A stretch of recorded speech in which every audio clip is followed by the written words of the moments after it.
All right, welcome in everybody to the CFB Nation All-America podcast. My name is Bill Trocchi, senior editor here at sportingnews.com, alongside Bill Bender, lead college football writer here at sportingnews.com. And welcome in to our Wednesday edition of the All-America podcast, where we're going to look ahead to a very, very tasty Week 7. We'll take you through some viewing windows, get you set up on what to look for on Saturday afternoon and Saturday evening as you sit down and consume what should be a great week. We'll have a little Trocchi trivia. We'll update our confidence contest. It's getting tighter, Bill. It's getting tighter. I had a bad week. We'll make our picks again, and then we'll wrap it up with the trivia answer. So, Bill, you said it to me this week, best week of the season. Yeah, we were looking ahead, always do, to the next week. We got several matchups between ranked teams. I think, five at least. Five, yeah. And Clemson, Florida State easily could have been one too. So I'm looking forward to it. A lot of it made doing picks against the spread for Sporting News very easy this week because I think there's only 13 games with top 25 teams. You blew right through it. You should be giving me 3 extra stories with all that extra time. Yeah, no comment. But they definitely. It's going to be fun, and I think there was a stat out there, something to the effect there haven't been 3 games between ranked unbeaten teams in so many years, and the 3 games between ranked unbeaten teams are really, really good. Oh, yeah, it's going to be great. Can't wait. It's going to be a great, great Saturday. Let's kick it off. So Friday night, sometimes we have a window Friday night to recommend. I think we're going to stick with the baseball playoffs this week. Thursday, a little bit. Friday, let's skip ahead to Saturday noon, where the Big Fox game is going to be undefeated number 10 Penn State against undefeated number 5 Michigan. Big Ten, the Fox pregame show just follows Michigan around the country, no matter who they playing or anything. It should be just the Michigan pregame show. I think at this point, Urban Meyer is going to be contributing to the Big Blue Booster Club in a minute. He's spent more time with Michigan than I think he did with Ohio State when he was coaching Ohio State. But anyway, Bill, first, if you were commissioner, maybe we could.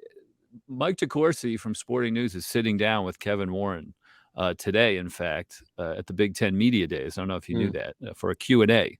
And he was asking me what questions I should give him. One of them I should have said was that the Penn State-Michigan football game, if he could institute a rule that it was always played at night and always with just a little bit of snow falling around in the background, because I think that is the setting that we need for this game, because it would be gorgeous. But anyway, this one's at noon.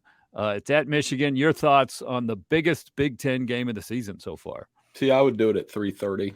I like 3:30 in October when you get the sunset and all that kind of stuff. You can have a little bit of snow if you want. A little chill in the air. And you should have your listeners go back and go to the 1997 Michigan-Penn State game and listen to Keith Jackson's intro. It's like one of the greatest pregame. He was the master of it anyway, but that was like one of his best ones. And I remember going back and listening to that a couple years ago. I did a story about the history of the Michigan-Penn State rivalry since they came to the Big Ten. There's some angst there. They don't necessarily like each other. There's plenty of behind-the-scenes stories from both programs from that. And it's the same with Harbaugh and Franklin. I mean, Harbaugh's 4-3 against Franklin. They've exchanged some blowouts. The last 3 have been close. Sean Clifford did win at the Big House in 2020, so he can do it. But the Wolverines are really good at home. They're 7-3 against the spread, their last 10 home games.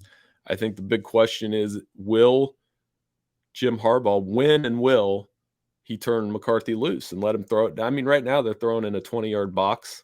They're running the football. But I think, like Urban Meyer was saying Saturday, at a certain point, J.J. McCarthy is going to have to go win them a game. He didn't have to do that Saturday because their pass rush got it done in the second half. And, it's going to be a good game. I always like this one. I mean, it's probably my 3rd favorite Big Ten game between Ohio State and Michigan, and then Ohio State. I like the Ohio State-Penn State rivalry a little more because they've had some really good games over the last 5 years. No doubt. Yeah, Michigan, they're 6-0. Everything's going great. They've, admittedly, it's been kind of a boring season for Michigan so far, but that ends on Saturday.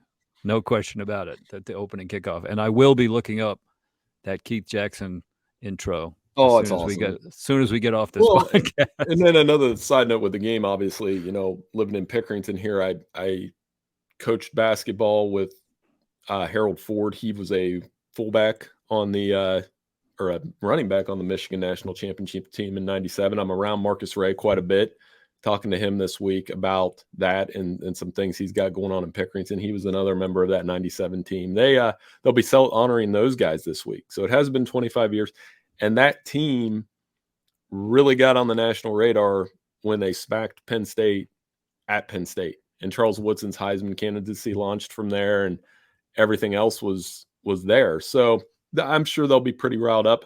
The noon game window, I mean, this is the new, I like it. I mean, there's people like, we talk to the guys in the office every week, Bill. It was like, you play when you play. You can play at noon, you play at 4, you play at 8, it doesn't matter. I love the noon window personally. I think what they've done and been able to accomplish with that at Fox is a good thing for college football. I think there's no question this game will be the highest rated game of the weekend.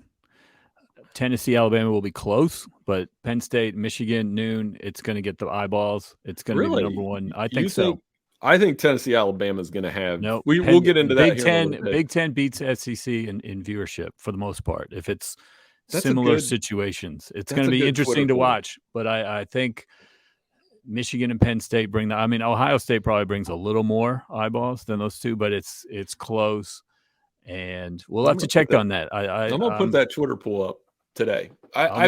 We can talk more about Tennessee, Alabama here in a minute, but that's a legit good one. It's going to be close. It's going to be close, and I lean Big Ten on that. And what a doubleheader it's going to be for college football fans. Now, one thing I wanted to say about Penn State, they've proven themselves on the road this year.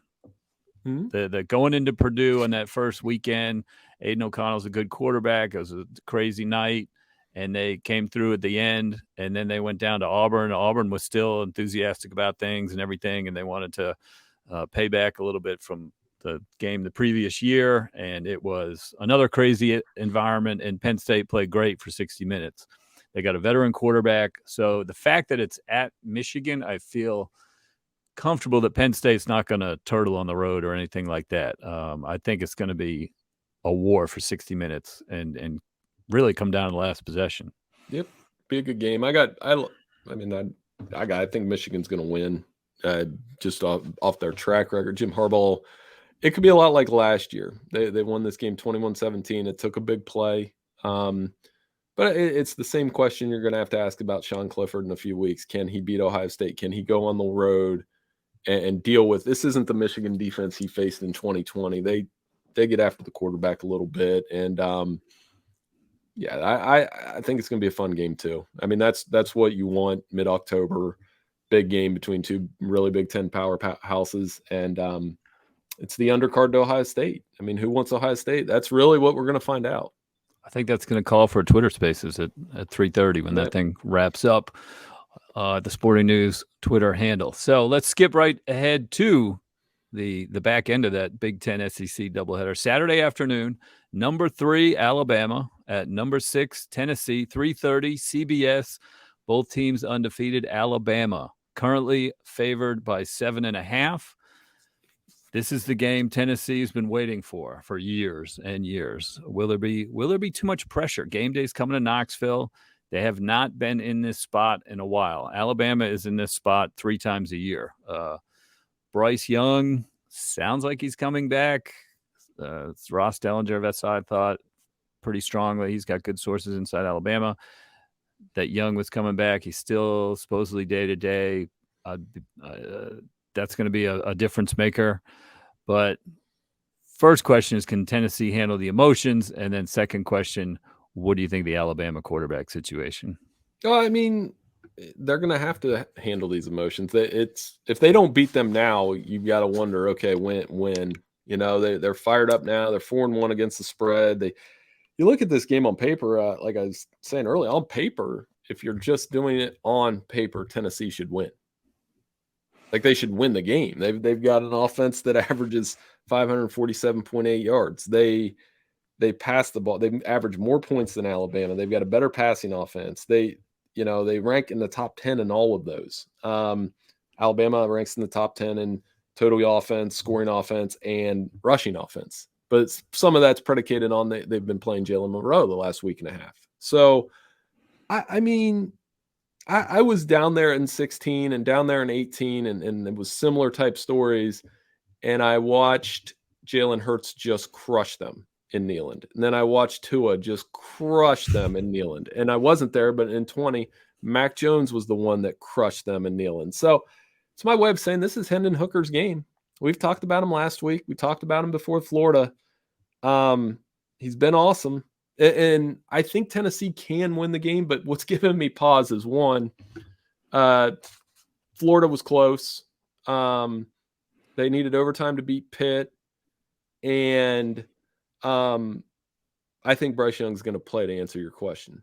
And he torched Tennessee last year. So, high emotions. I do think the viewership's going to be close because there is especially if Tennessee's winning at halftime. Because people, as last week proved, people like watching Alabama lose and people like watching the end of a game where Alabama could lose. If it's close, I think this one will have a few more viewers than Michigan Penn State. I'm going to put that Twitter poll up today and see what people think. It'll be a good one. The thing that the check mark in Tennessee's favor is, you're right, they went to overtime against Pitt. That was a back and forth game. Florida, they put the foot on the gas, and then they didn't close well. They let Florida back in the game in the fourth quarter. LSU, they jumped on them, and they never let their foot off the gas. And so I think they're learning how to play from ahead a little bit. And if they jump on Alabama, I don't think they're going to let Alabama back in the game. No, and that's but they got to do it. Some of this is what if it goes the other way? Like psychologically speaking, you've lost 15 in a row. Alabama bangs 2 quick ones in. It's that like I was texting a buddy last night. I said, part of me wants Tennessee to win this game because you get new blood, and I was like, part of me wants Alabama to win this game to see the freak out factor and what goes on there if they lose again. So, and that's what makes it good. I mean, Alabama has won their last 3 trips to Neyland by an average of 36 points per game. There's a lot of pent up frustration among the UT right. fan base, and they are dying to let it out. They're going to be. That's going to be as amped up as they're going to maybe ever be in Neyland. So yeah, I'm looking forward to it. I like games like that. Still think Alabama wins the game though. I think Tennessee covers. That's a big number for an offense that scores that many points, but I think Alabama wins the game. Tennessee covers. Yeah, and that's the thing. We're talking about 6 games this week in our viewing window preview. All of the spreads are between 3.5 and 7 points. 7.5 points. That's right. Good. Like last week, we talked about Texas A&M, Alabama, big game. The spread was 24. We discussed Georgia, Auburn. The spread was 29, right? I mean, There were some storylines, but the spread was, 29 points. All these games that we're going to talk about this week on paper should be close, and that's going to be fun. Honorable mention at the 3:30 window, another undefeated ranked battle between Big 12 teams. Number 8, Oklahoma State at number 13, TCU. That's the ABC game at 3:30. TCU favored by 3.5. Oklahoma State, the quietest top 10 program in the country. Once again, they have a huge undefeated battle, and it's going to be overshadowed by Tennessee, Alabama over on CBS, of course. But this one, not sure why TCU is favored. Oklahoma State, an 11-point win at Baylor on their resume, their first road test. They're 10-1 the last 2 years in Big 12 play. I mean, TCU was great against Kansas. They really were. They made huge plays in a difficult environment when they had to. And I can't believe I'm saying this, but this could be a letdown spot for TCU coming off a Kansas game because there was so much emotion and big plays wrapped up in that game. How do you see this one playing out? The same. They'll both get up and down, 34-31 either way. the quarterbacks are just great decision makers. Duggan and Sanders have combined for 26 touchdowns, 3 interceptions. It's like we talked about this. I was joking about it yesterday's podcast. It'll be another flag football game in the second half because they'll just keep scoring. But it's in the sense that they're executing, you know. And Oklahoma State's defense is better than I thought it was going to be. And TCU, they're going to run that offense unapologetically with Sonny Dykes. And the one thing with this game, the home team has won it the last 4 years, so it's on Oklahoma State to break that trend. Because when the spread came out, I honestly thought, well, Oklahoma State should be favored. They're really good. But then you look inside that and it's like, okay. But so I think there's value in the Cowboys here and there's value in TCU as well, which makes it a really good game that, like you said, unfortunately is going to be in the shadow of that Alabama-Tennessee game unless that one gets out of hand.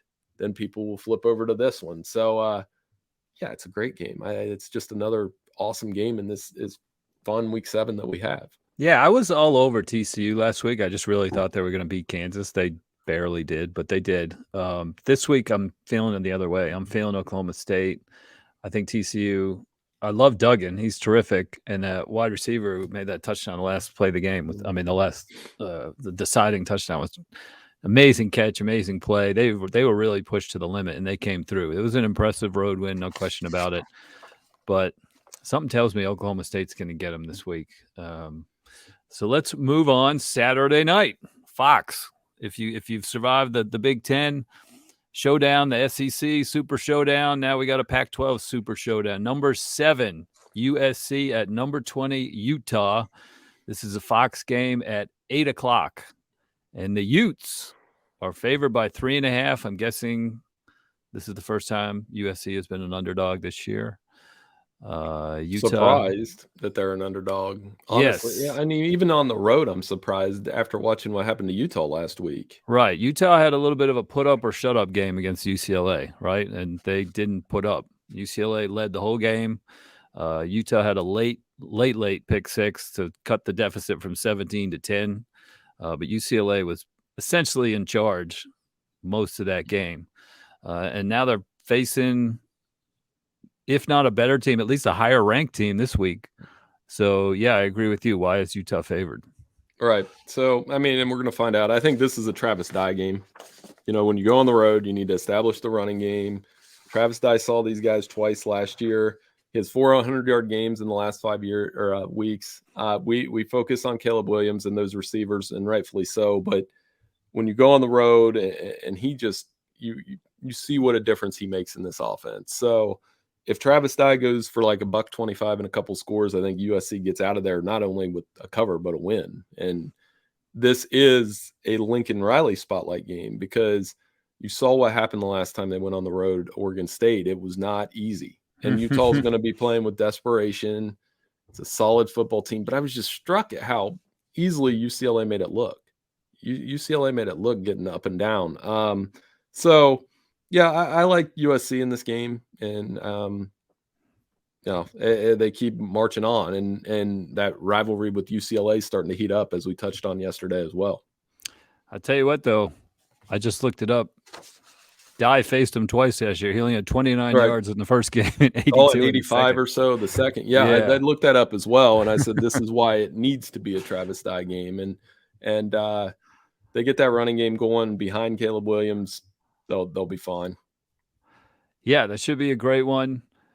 Again, I guess, Utah had their chance and they failed. Can they bounce back? I don't know. I like USC in that one. Honorable mention Saturday night, some 2 good ones. Number 16, Mississippi State at number 22, Kentucky, 7:30 SEC Network. Mississippi State is favored by 7. Will Levis, he's on the depth chart as QB1. He returned to practice Monday in some capacity, but it's still kind of day-to-day for the Kentucky quarterback, according to Mark Stoops.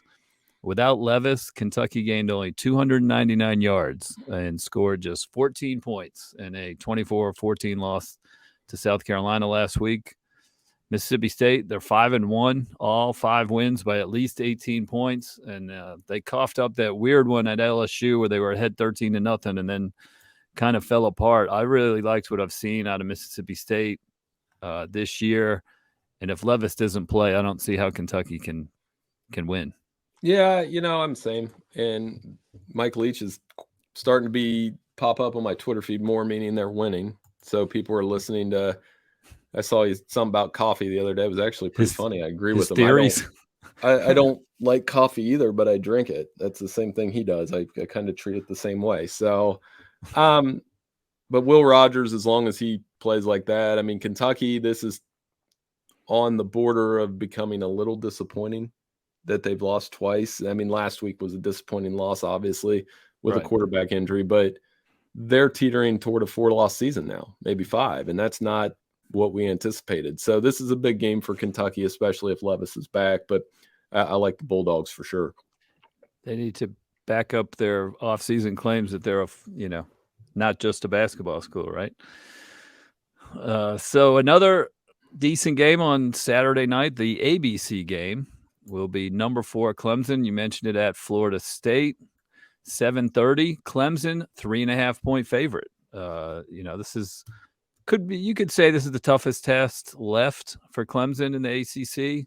They still have Syracuse, but I think Florida State's better than Syracuse. Florida State showed it. It's just not ready to win yet last week with that NC State loss. They lost 19-17. They threw an interception while they were in field goal range in the closing seconds. That was a questionable play call, a questionable execution, poor pass, and NC State, came from behind with their backup quarterback. Devin Leary went down midway through the third quarter, and FSU was up 17-10. And the NC State's backup quarterback did not complete a pass, and NC State still rallied to win. That tells me Florida State has yet to learn how to win the big games and the close games. And, I don't see them starting to learn against Clemson. Yeah, this used to be the mountaintop game in the ACC. This was the one Clemson had to climb early in the playoff era because Florida State won this game in 14. But the last 3 weeks, the story to me has been DJ Uiagalelei, 9 touchdowns and interception passing, but also running for 65 yards a game. So he adds that added dimension in their offense, which doesn't have a lot of star power outside of him and Shipley. Like the receivers are decent, the tight end's good, but they're not like he's not throwing to T. Higgins and Justin Ross. So that was what the offense lacked last year. The defense will get tested because Florida State's one of those rare teams. When it pops up to me, if a team averages more than 200 yards rushing and 200 yards passing, they can cause you problems. That's a good offense to me in college, like a really good one. So, but like you said, the big question is, has Florida State learned how to win one of these games? I'm sure they'll be amped up. It's quite the gauntlet for Clemson to go through Wake, NC State, little break. If they get through these next 2, I mean, before those playoff rankings come out, you're going to have to start like lightly penciling them in. Right. Because, and they've got Notre Dame too on the slate, a road game at Notre Dame. Their schedules normally like a source of contention. They're piling up good wins. You're right. Yeah, it's better than you think. They look great against BC last week, pulled away in the second half. That's what I expect out of them, is their defense kind of holds the line for a while, and then offense eventually just kind of bullies you through, and they get up to 30 or 40 points or so. I think Will Shipley is their best player on offense. I agree with you there. He's terrific in the run game and the pass, the receiving game, and they try to manage his carries a little bit. I noticed that. I went to the Georgia Tech Clemson game to open the season. Shipley wasn't on the field as much as you would expect, and I think that's smart because they know how valuable he is, and it's a 12-game season, 13-game season, and they got to figure out, want to keep him healthy all the way, and so far they've done that. So, all right, well, that is the viewing window preview. Time for the confidence contest update here at the All-America Podcast. Bill and I pick 4 games against the spread every week, and we order them in a bowl confidence pool style: 4 points, 3 points, 2 points, 1 point. And week 6 saw yours truly again narrow the margin against Mr. Bill Bender. I had a huge deficit early in the year. I'm starting to come back. I went 3-1 for 6 points, but I missed my 4-pointer, Bill, when Kansas State won by 1. Oh, no, I missed that one on the pick stick. As a 2-point favorite. What's the trivia question? They Before won we by do, one. do we have a Well, I trivia will. No, I'm question? going to update the scoreboard first. Okay. You went 2-2 last week. North Carolina and Tennessee were your winners. So the season scoreboard reads Bender 24, Trocchi 22. And we'll see if I can cut into it each week. I know. I got to see if I can pass you here. All right. Trivia question. Trocchi trivia. Don't answer till the end of the show. Okay.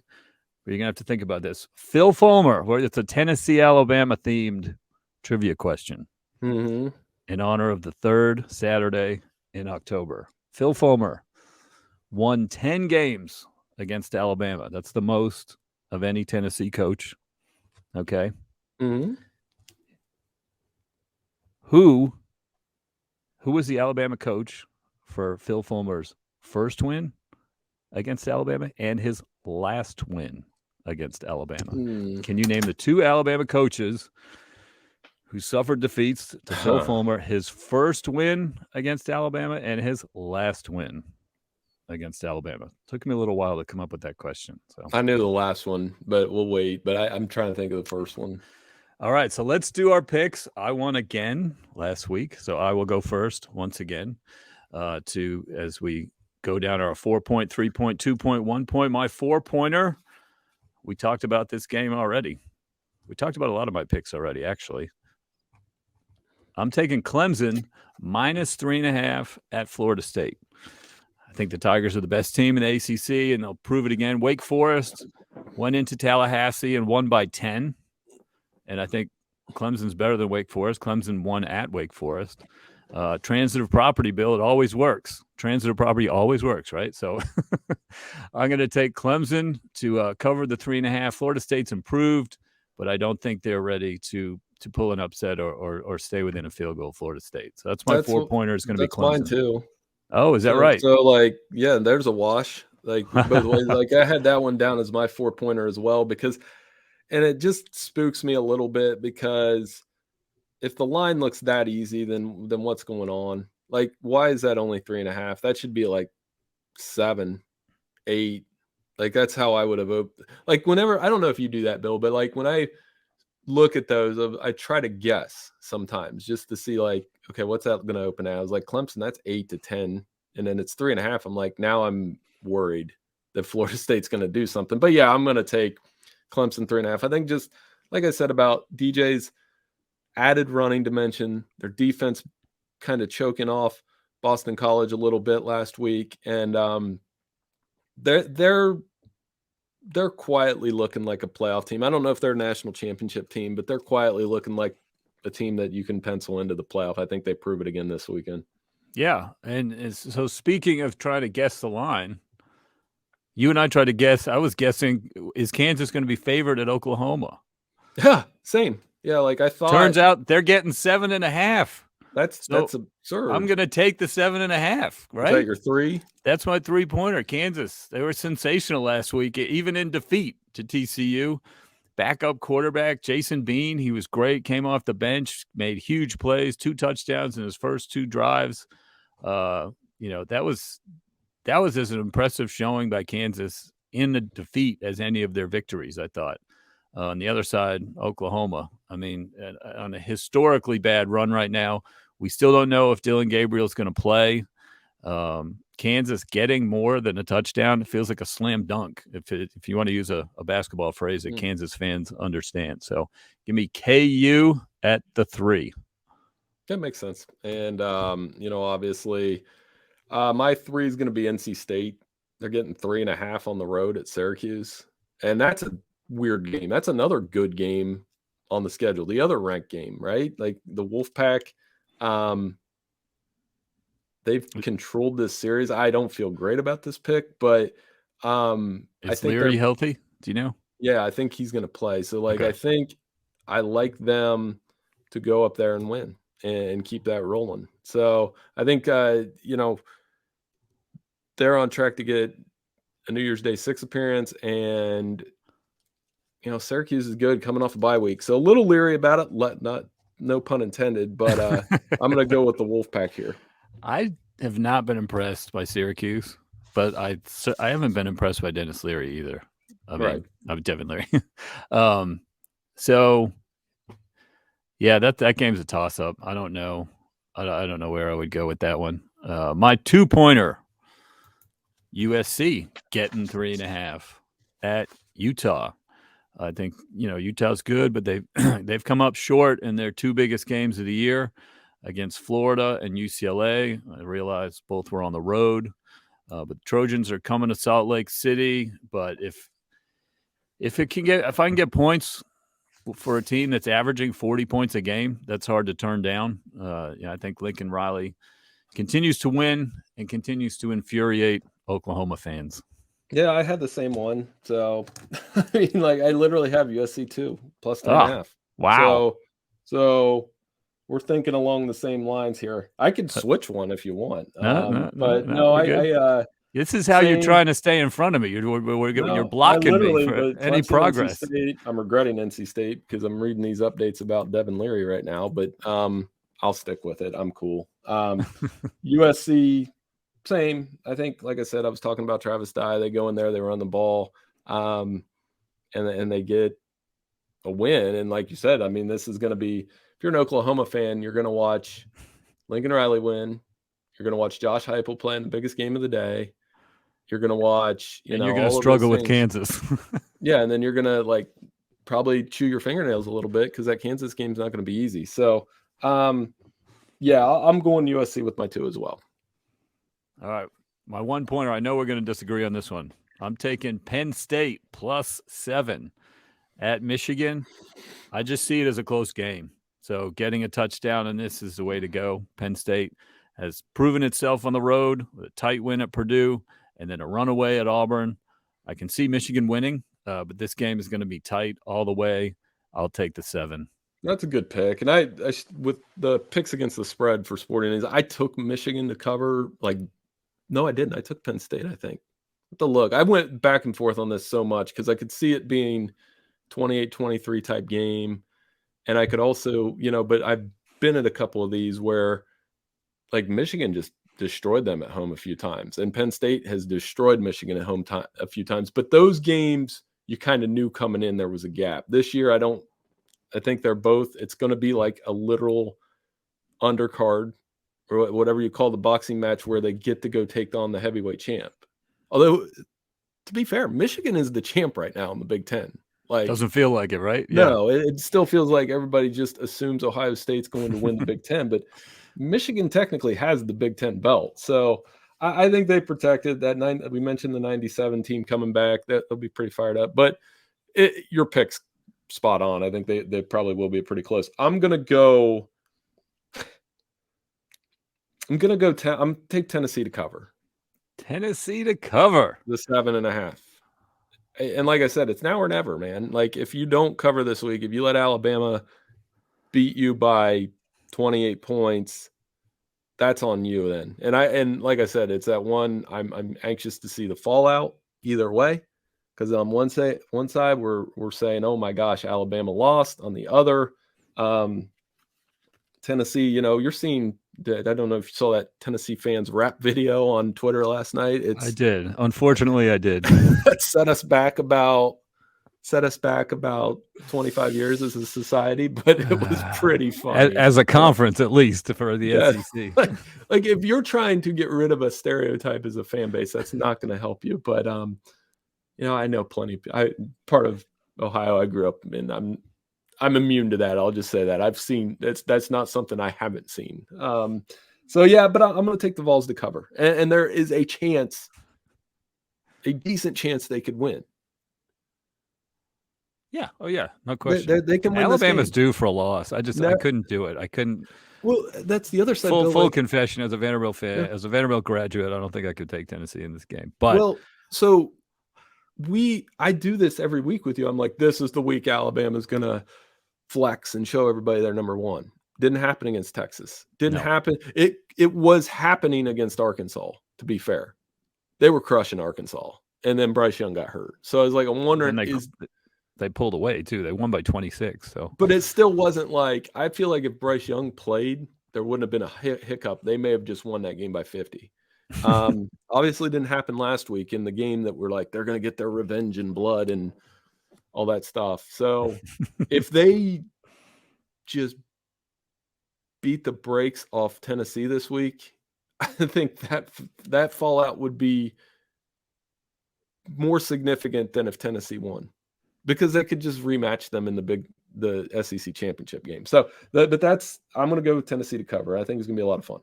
It is going to be fun. All right. Speaking of Tennessee, Phil Fulmer,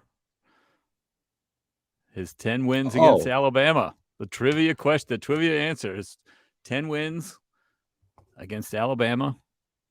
What's the coach that he beat to get his first win, and who is the coach he beat to get his 10th win? Is the first one Gene Stallings? Yes, you are correct. Now, this is the tough one because I think I know. 1995, the Tennessee Vols beat Alabama 41-14.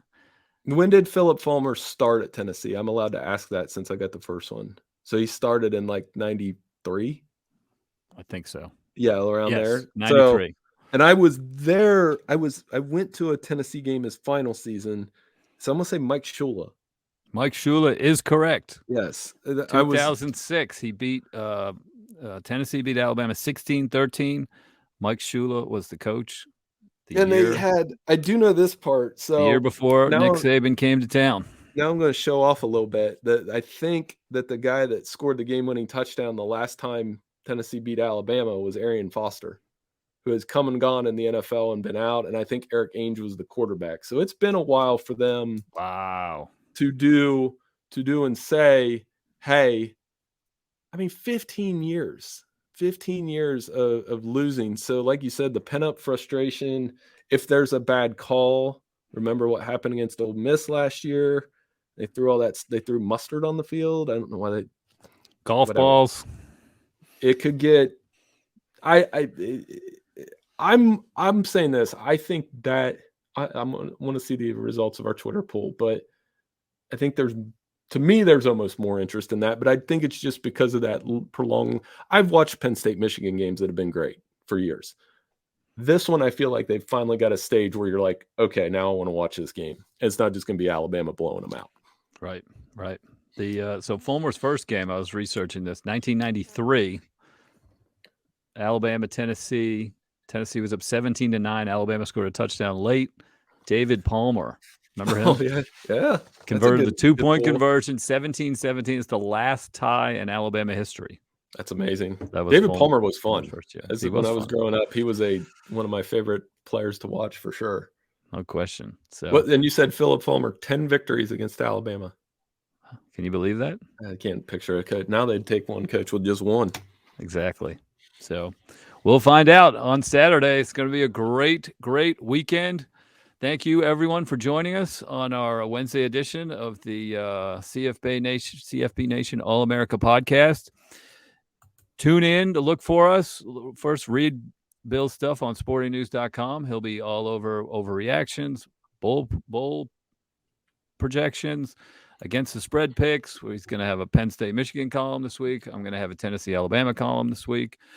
Tons to talk about. Big week, and we will see you next week with our podcast on Tuesday and Wednesday. Thanks for joining, everybody.